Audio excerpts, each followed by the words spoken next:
Bonjour et bienvenue sur Voie lactée. Un podcast qui ouvre la voie au féminin pluriel. Je vous propose d'aller à la rencontre de femmes qui se tiennent debout sur un chemin de transition et d'évolution.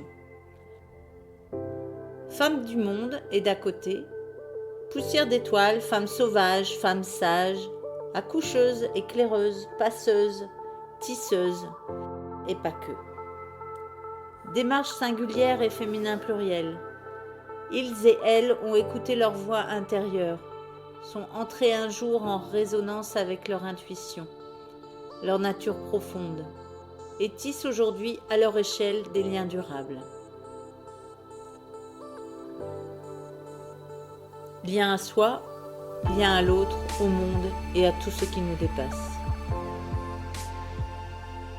Avec Voie lactée, nous parlerons de transition, d'écologie intérieure, de nature, de magie, de terre, de corps, de nouvelles voies au cœur du vivant. Voie lactée est une proposition de Babel Wed, oasis humaine, lieu éphémère et lien durable. Aujourd'hui, nous rencontrons Violaine, quand communication non violente et voyage personnel s'invitent en cuisine. Elle est la créatrice de Violaine Cook. Et si tout commençait dans notre assiette et dans l'écoute de nos besoins, de nos faims, de nos appétits, envies, pour faire la paix et retrouver le plaisir. Mère de famille, grande voyageuse, après une expérience de lunchbox créée en Hollande, elle pose ses casseroles dans la métropole. Depuis, elle anime conférences, cours de cuisine, accompagnement et conseils pour les familles et les entreprises. En parallèle, elle collabore aussi avec l'atelier des chefs. Nous allons découvrir comment Violaine ouvre la voie au féminin et pas que. Nous parlerons d'écoute, de lien, de partage, d'équilibre, de plaisir, de soin, de conscience environnementale. Une nouvelle voie s'ouvre pour nous sur la trace des fées.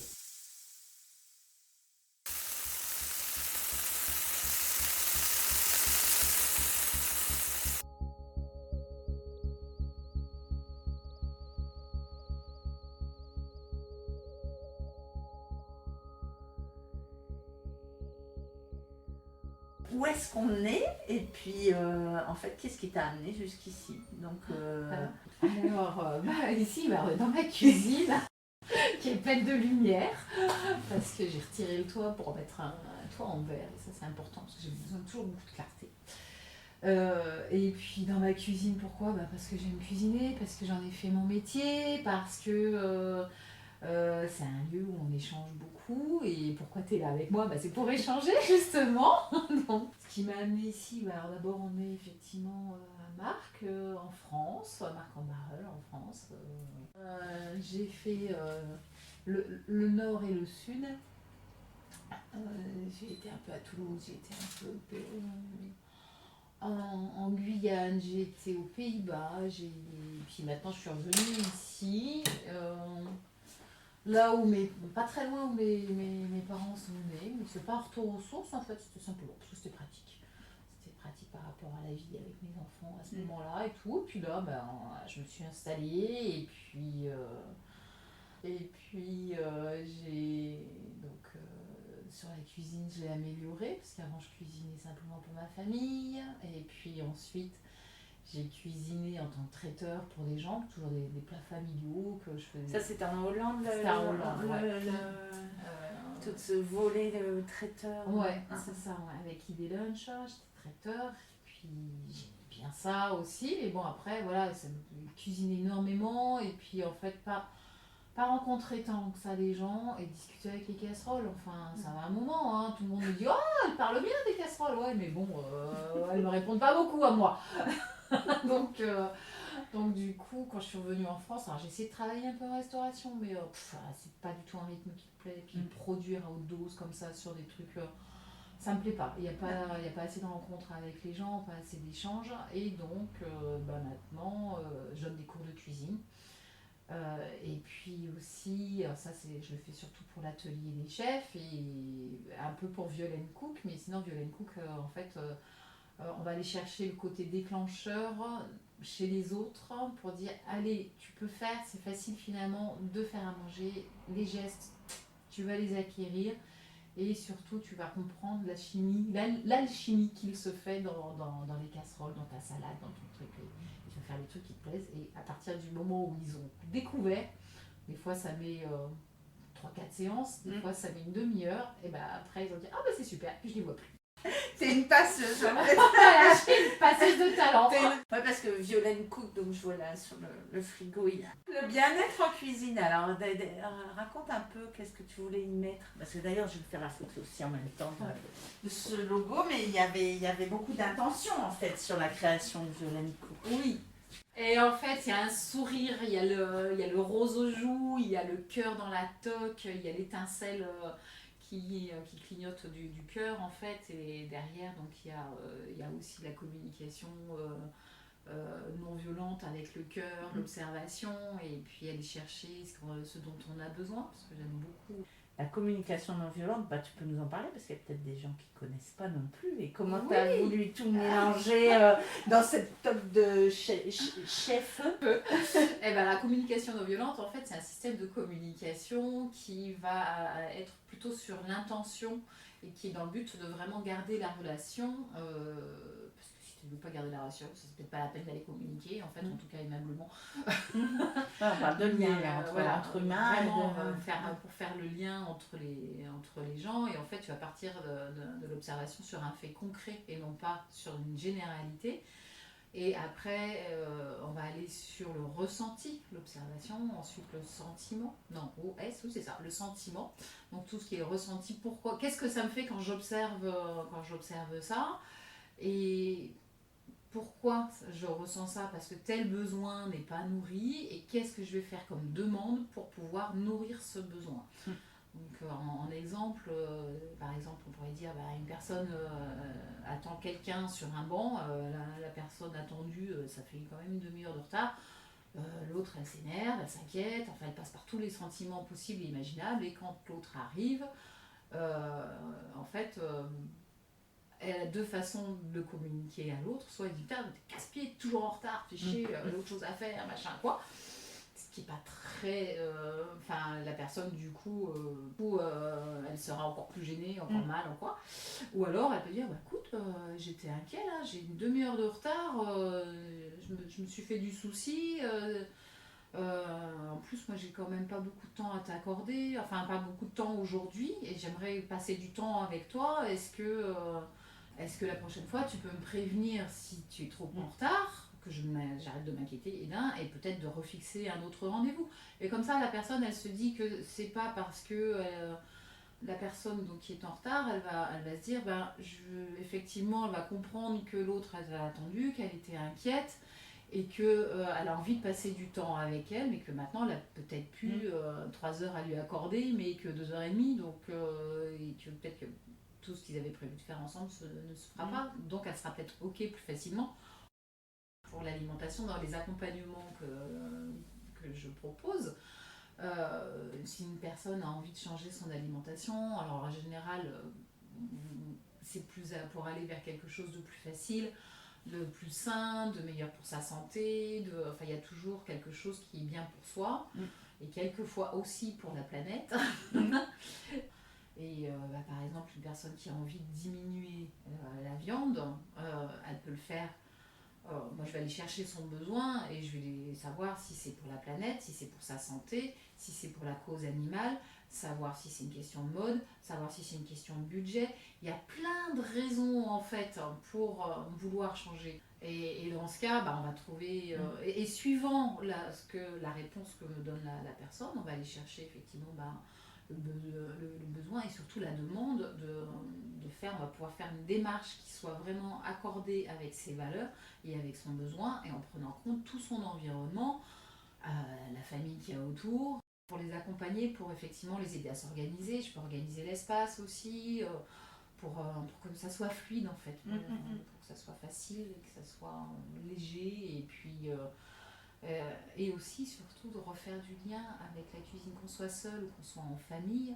Souvent, il y a une personne qui cuisine qui a jamais un merci, ou rarement.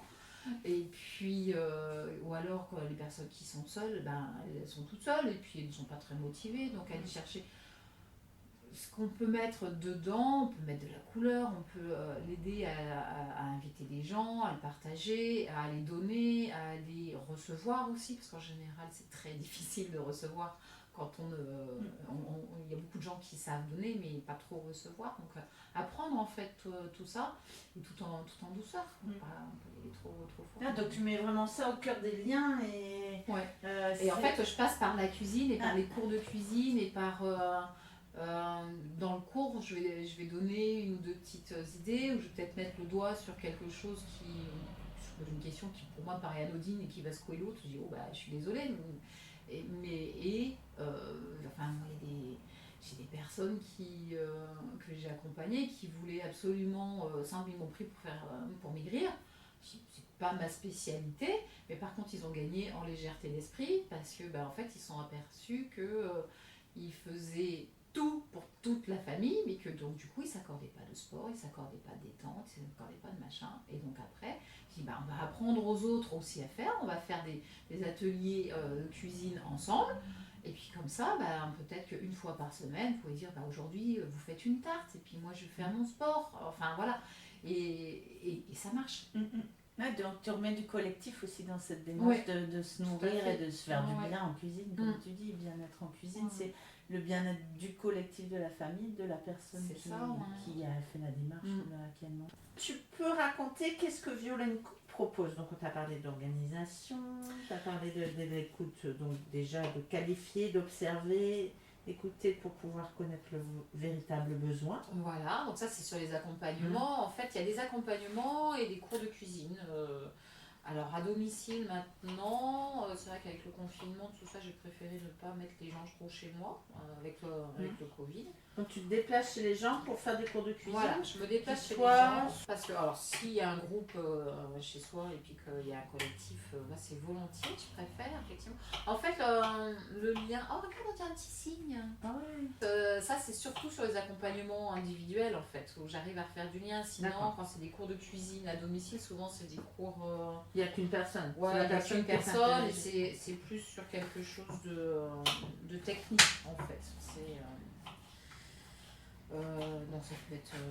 Tu peux intervenir sur un type de cuisson, un plat Alors j'interviens en général sur une thématique, par exemple la pâte à choux, les macarons, l'asiatique aussi, on me demande pas mal d'asiatique, donc tout ce qui est sushi, pad thai, tout ce qui est un peu exotique aussi, on me demande pas mal.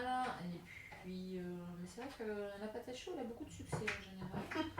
Après, c'est vrai que moi je la vends bien parce que on peut faire tellement de choses avec des choux. Ah ouais, ça reste une base. Ah ouais, ça reste une base hyper intéressante. T'as les chouquettes qui sont vachement plus légères, et puis sinon, pourquoi pas des éclairs en pâte de gougère. Donc tu rajoutes du fromage dans la pâte et puis tu mets des crudités dedans et ça te fait un encas assez génial. Ok. Voilà. Et puis c'est un cours un peu technique qui prend 1h30, 2 heures, donc en général ça passe bien. Donc des cours à domicile en fonction de pour les adultes ou les enfants, les ados, pour les anniversaires ou pour des cours plus particuliers. Après il y a des gens qui tiens tu vois tu fais des bâtonnets comme ça et après dans l'autre sens. Ok. Faire des petits cubes. Donc la démarche que tu avais de cours ici à plusieurs. Ouais, un atelier collectif par mois. Et là, depuis la fois dernière, alors c'était le premier depuis un moment. C'était un apéro dînatoire, donc on a fait des tartes, on a fait un tartare de poisson, on a fait une panna cotta au thym avec un petit coulis de poivron. Qu'est-ce qu'on a fait? J'avais offert le dessert qui était un caramel, non pas un caramel, un muffin au caramel au beurre salé. C'était super bon. Et puis qu'est-ce qu'on a fait d'autre? Donc ça reste encore un prétexte. Ah, parce que là tu avais des gens qui venaient d'horizons différents, ou c'était une famille ou non, c'était en fait une cliente que j'avais eue pour un atelier particulier qui voulait apprendre à faire des macarons. Puis là, elle est venue, on dit ah, c'est super, elle a emmené une copine. Donc elles étaient que deux, elles étaient charmantes parce qu'elle est venue avec son bébé en plus. Et donc comme ça, moi je l'ai vu avec son ventre et j'ai vu donc son petit bébé à côté. Donc c'était sympa. C'était vrai. Donc il y a la préparation ensemble, Voilà, les coups de main comme on voit là que tu donnes, et la proposition de menu, et puis finalement il y a une soirée derrière, enfin il y a un partage. Ouais. Alors sur après, place. c'est comme les gens veulent. La fois dernière, elles sont parties parce Avec- que, voilà, avec que elles sont les parties trucs à avec, manger. les trucs à manger. Et sinon, ouais, on peut manger aussi sur place. Et ça, c'est canon. Il y a quelque chose, j'aimerais bien que tu nous racontes, c'est la soupe aux cailloux. Au caillou, alors c'est une soupe que j'ai essayé de mettre en place. Enfin, on en a fait quelques-unes quand même hein, avec mes connaissances. Et en fait, les gens venaient avec un ingrédient. Et puis, moi, je ne savais pas quel ingrédient c'était. Ils nous faisaient une belle soupe et on passait une soirée ensemble. Et en fait, l'histoire, ça vient de. Alors, elle a été prise dans plusieurs pays, elle vient de plusieurs origines en fait, hein, mais on ne sait pas trop d'où. Et en fait, c'est un loup qui vient, qui se promène avec un gros sac et qui il vient toquer à la porte d'un village. Et c'est la poule qui ouvre sur la première maison. C'est les oignons qui sont en casserole. Il vient toquer sur la maison sur la première maison, donc la poule qui ouvre, il dit hey, bonjour la poule, j'aurais besoin s'il te plaît d'une casserole d'eau chaude pour faire cuire mon caillou, parce que moi je fais de la soupe au caillou, c'est juste de l'eau chaude qu'il me faut. Est-ce que tu es ok pour me prêter une casserole et un bout de ton feu, comme ça je pourrais faire cuire mon caillou et après c'est promis je m'en vais. Je lui dis bah, ça se fait la soupe au caillou, enfin c'est bizarre quand même, moi j'y mets... Je mets une carotte dans ma soupe. Ah ben on peut. Et donc, le loup rentre chez la poule, ils font chauffer l'eau avec une carotte et le caillou. Et puis... C'est plus petit le morceau de patate? Non, ça va aller. Ça va aller. Et puis donc, quand même, le cochon, son voisin, il a vu le loup rentrer chez la poule, c'est quand même pas très rassurant. Hein. Donc, il vient toquer à la porte et il va dire, donc la poule, j'ai vu le loup rentrer chez toi, tout va bien Ah oui, on est en train de faire une soupe au caillou, et puis là moi j'ai rajouté une carotte. Ah bon, moi dans la soupe j'y mets un poireau. Eh ben on peut aussi. Et donc le cochon va chercher son poireau et ils viennent manger donc enfin voilà, ils viennent manger, ils viennent faire cuire le poireau, la carotte et les choux. Et après il y a le canard qui arrive, il dit mais qu'est-ce qui se passe? Enfin le même process, un peu sur tous les animaux qui sont dans le village. Et puis, il y en a un qui amène une bouteille de vin, d'autres qui amènent un bout de pain. Enfin, tout le monde amène un petit bidule. Et puis, ils passent une excellente soirée et tout. Et à la fin, quand les légumes commencent à être bien cuits, tout le monde a bu, un peu mangé, mais pas trop. Le loup sort son grand couteau et va piquer le caillou. Et il dit ah mon caillou il est juste bien cuit comme il faut et donc je vais le récupérer et je vais vous laisser. Et il récupère son caillou et il s'en va. Et donc tout le monde a passé une excellente soirée, il partage la soupe et il partage du vin et le loup s'en va. Et en fait c'est un conte qui vient te dire qu'on peut se méfier effectivement de l'inconnu qui peut paraître inquiétant à tort. Très beau. Et donc ça a été Et voilà. l'occasion de chouettes soirées autour de la soirées cuisine et puis d'un côté de créativité et d'innovation avec C'est ça. Et finalement, tous les ingrédients sont inconnus pour toi au début et chaque fois toi tu proposes finalement l'assaisonnement de tout ça, la mise en musique. Et donc tu as fait aussi avec Violaine, tu fais aussi des événements, des fois c'est des entreprises qui te font venir pour faire de l'incentive, enfin voilà, de la cohésion, du team building et des choses comme ça. Ça c'est ça. Ouais. Ça c'est bien sympa aussi. J'aime bien aussi. Je suis toujours un peu frustrée parce que j'aime bien faire un brief. Et eux, ils n'attendent pas forcément ça de la prestation, ils veulent surtout passer un bon moment. Et moi, j'aimerais bien pouvoir les interroger, à savoir comment est-ce qu'ils ont vécu la chose, parce que du coup, il y en a qui sont sur des postes plutôt à responsabilité et qui donc du coup doivent se laisser diriger, ce qui est quand même pas la la plus facile à laisser Ce ne faire. sont pas forcément les chefs en cuisine pour le coup. Voilà. Après, il y a les inquiets qui veulent absolument que tout le monde ait les choses. Mange pantagruéliquement, alors que il y a largement assez, mais ils en veulent. Voilà, ils sont responsables de l'entrée et ils veulent que l'entrée soit assez copieuse pour tout le monde. Oui, aussi, c'est ça. Voilà, ce genre de choses, ça révèle vraiment. En fait, la cuisine révèle tellement de personnalité et on est vraiment en cuisine comme on est dans la vie, quoi.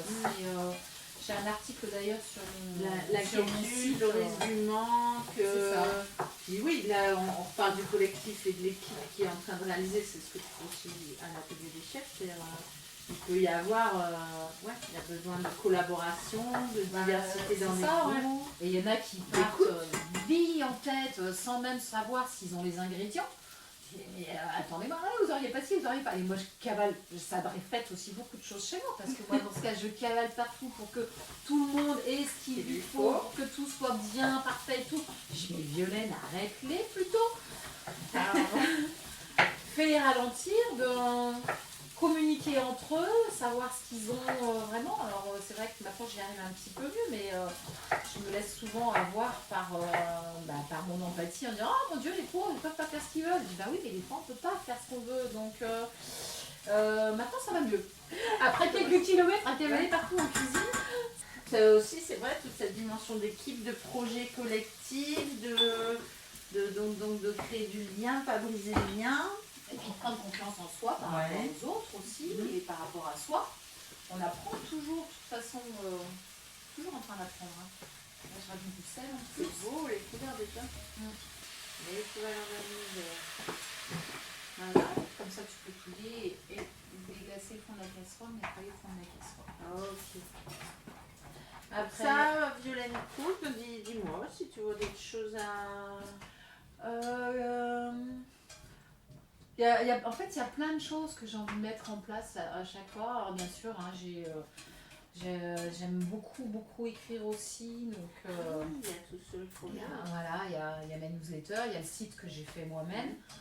Mais à chaque fois, j'ai envie d'écrire. En fait, si je m'écoutais, j'écrirais une newsletter tous les jours. En fait, j'allais voir les gens et ils devaient me...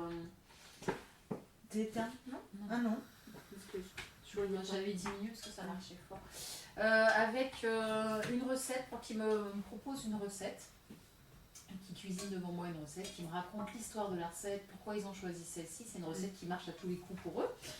Et puis, donc pourquoi ils ont choisi celle-ci, de qui elle leur vient, voilà, toute l'histoire, et puis un peu de la personnalité aussi. Et moi, en échange, en fait, je regardais dans leur frigo et je leur faisais un plat cuisine du frigo en improvisation. Toujours de l'impro aussi. Voilà, parce que je suis quand même assez bonne en improvisation, je reconnais. Et donc, alors j'ai écrit toutes les pages des personnes que j'ai interrogées.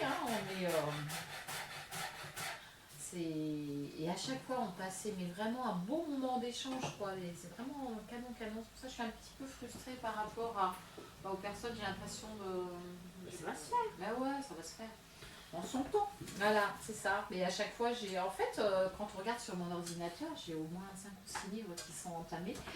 Un pour les étudiants, un pour les... Les étudiants, ça va cuisine spécifique pour les étudiants, si bien économique, rapide. Et saine, parce que donc un pour les étudiants. Un pour les étudiants, un donc sur cuisine chez vous. Ça c'était donc ce projet-là, parce que je voulais vraiment mettre en valeur le cuisinier. Et puis sinon j'en ai un pour cuisine de tous les jours. J'ai un petit panel de recettes cuisine végé. J'ai un truc aussi, un petit recueil qui veut faire justement l'équilibre, mais que ça soit léger, quoi. Enfin, il y a quelques diététiciens qui me disent qu'il faut bien manger, mais seulement ils mettent des impératifs à peser les choses, à regarder, surtout pas de graisse et surtout pas de sucre. le plaisir, il est où Oui, derrière? tu as bien cette derrière, notion de plaisir tout en voilà, recherche parce que d'équilibre. on va manger ses sentiments en fait. Si on a de la culpabilité en mangeant un éclair au chocolat, évidemment qu'il va nous tomber sur les cuisses, mais si on y prend du plaisir, il va nourrir notre cœur et puis on va faire plein d'autres choses. Enfin, pour moi c'est tellement logique, je comprends pas qu'on puisse pas le voir, quoi. Donc il faut un peu il faut du plaisir et bon, après voilà, si on a des problèmes de santé avec le sucre, évidemment on va pas manger trop de sucre, dans ce cas on va mettre des fruits plus sucrés ou enfin on va faire autre chose. Il y a toujours moyen de se régaler et puis d'avoir plaisir, c'est important le plaisir. C'est le fameux, ça fait partie du triptyque plaisir, partage et nourriture. Hop. Ah, c'est beau parce que c'est plein de couleurs. Un petit peu de vert, un peu d'orange, un peu de... Voilà. Et on va mettre du vert un peu plus vif avec le persil. Ok. On va en mettre juste un petit peu pour le faire cuire. Du truc. Donc Violaine Cook. Violaine Cook qui venait de Hollande, un projecteur et un peu avec un manque de lien. Donc tu as créé ce concept-là que tu continues à développer. Voilà. Toujours plutôt à destination des particuliers, mais avec quand même, on a vu un volet équipe, oui, entreprise ça peut. qui peut. Tout à fait, ça peut. Moi j'aime bien ça, d'ailleurs.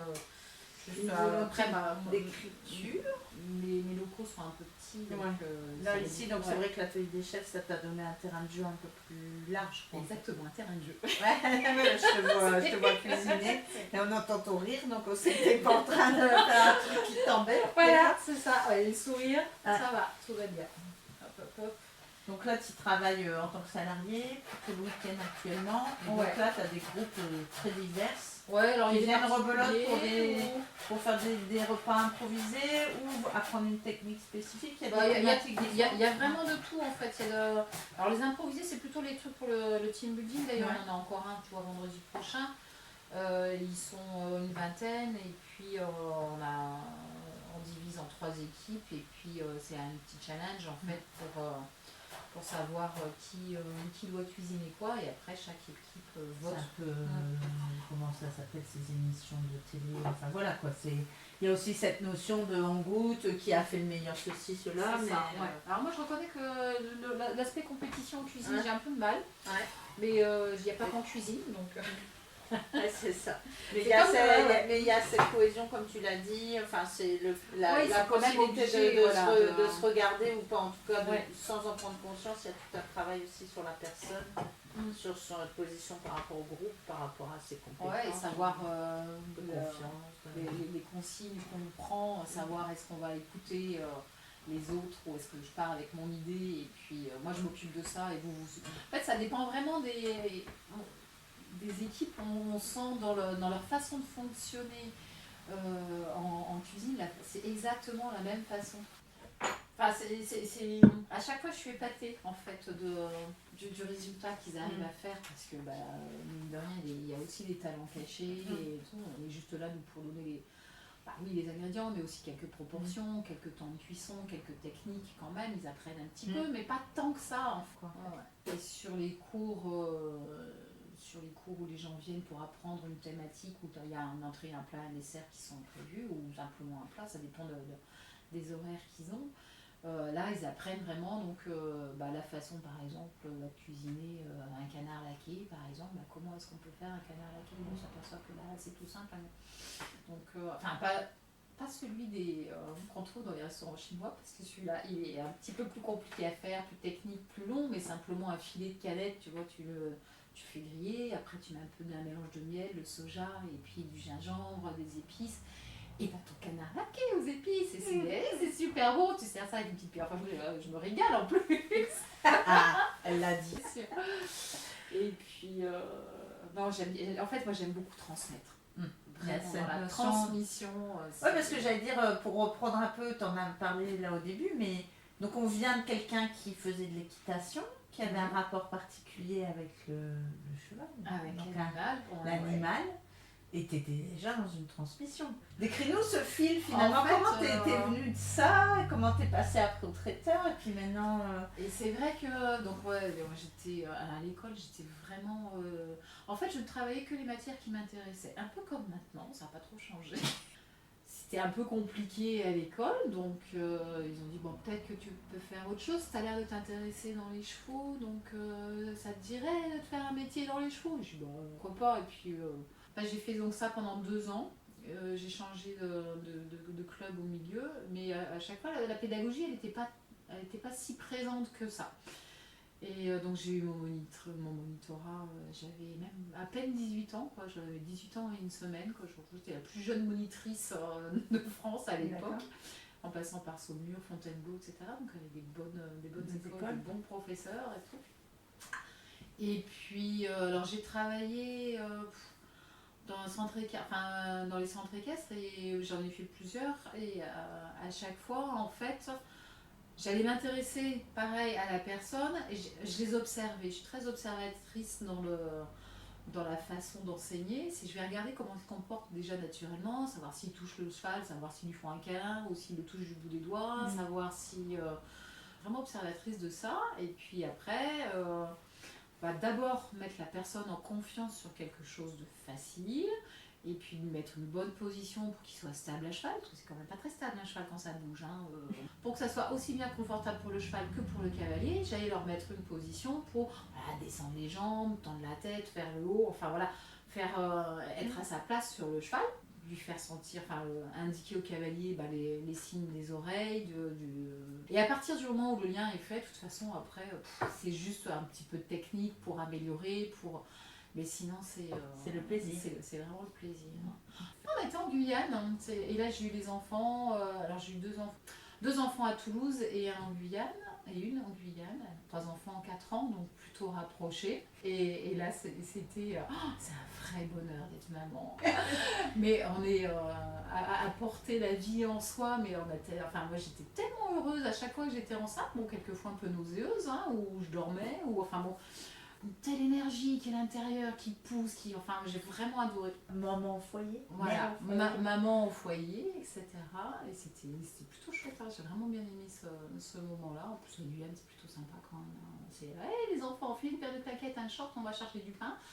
Et aussi, déjà, je suppose, un goût de faire à manger pour cette tribu-là. Avec aussi une improvisation des produits qui devaient être. C'est ça, c'est vrai qu'au début, la première fois que j'ai vu une papaye verte, j'ai dit je la cuisine comment? Ah, comme une courgette. Ah bon, d'accord. Et ça, je cuisine comment? Ah, comme une courgette. J'ai dit bon, il cuisine les courgettes pour faire des recettes qui sont sympas, des épices, et puis une mentalité complètement différente. Ah non, t'inquiète, faut pas se presser, mais ça va venir. J'ai dit t'es sûr? Et puis après, en fait, la dernière année, on est resté 7 ans là-bas. Et la dernière année, j'avais commencé déjà à me dire, je commençais à faire à manger pour les voisins, parce qu'on trouvait que je cuisinais bien, que j'accommodais bien et tout. Et puis, on est quand même rentré parce que, on est rentré directement aux Pays-Bas. Et là, mais je m'ennuie. En fait, là-bas, les enfants, ils mangent, ils rangent leur cartable. Puis ils sortent le casse-croûte, en fait, il n'y a pas de cantine. Alors qu'en fait, c'est les mamans qui apportent leur repas, et puis c'est vrai que souvent, c'est ce qu'ils appelaient un butterham avec du ham butterras. Et c'est une tranche de jambon entre 2 tranches de pain de mie, et puis c'est tout. Et puis, alors évidemment, la communauté française, c'était pas possible de manger juste du pain de mie et du jambon, donc les mamans, elles faisaient des pâtes à mettre dans le thermos, et puis elles se plaignaient qu'elles mangeaient mal. J'ai dit non mais... arrêtez quoi, c'est pas compliqué, il suffit d'aller sur le marché et puis de transformer les trucs et puis vous allez faire quelque chose de bien. Donc j'ai créé Idée Lunch, d'abord pour les lunchbox et puis aussi après pour les plats du soir. Et des plats qui se réchauffaient, qui mijotaient. Je suis revenue en France. Violaine Cook et tout ce qui s'en suit. Déjà un beau parcours, mais c'est pas fini.